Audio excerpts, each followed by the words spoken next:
Well, folks, it's been nearly 2 weeks since we ran our story about former K-State linebacker David Damon. We've been getting a lot of calls, so we decided to head to Manhattan today to see what other students and university officials are saying about Damon and his plans to return to the Wildcats. This is the final week of the spring semester classes at Kansas State University. Most everybody is gearing up for finals and the end of school, but some students are also thinking about Wildcat football, and specifically former player David Damon. In a special report on KSN 12 days ago, it was revealed Damon played in 1995, despite being convicted of sexual battery last summer in Manhattan and of drug charges a couple of years ago in North Carolina.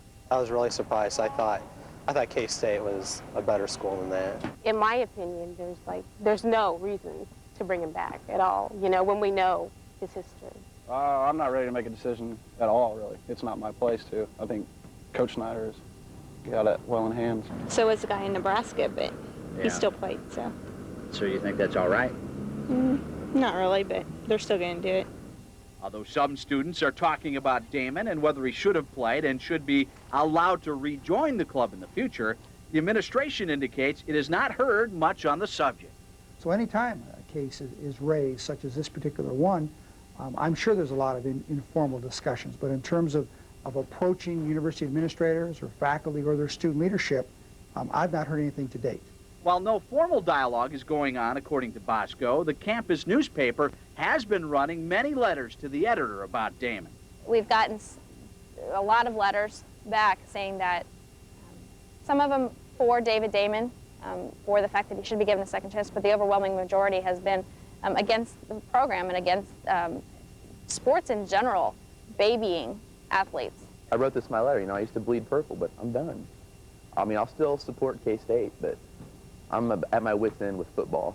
We did talk with Damon, but he declined an on-camera interview. Despite his conviction, he says he's innocent of the sexual assault and plans to prove it by taking a lie detector test this weekend.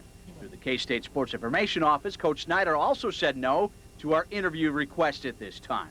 University administration did indicate Damon's athletic future is in Snyder's hands, but should an official complaint be lodged, procedures are in place to examine his status from an academic standpoint.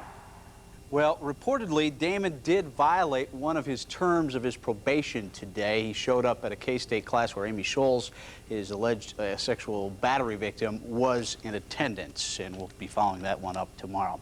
Without a single pitch or swing of the bat, the Wichita State Shockers today won their 10th straight Missouri Valley Championship.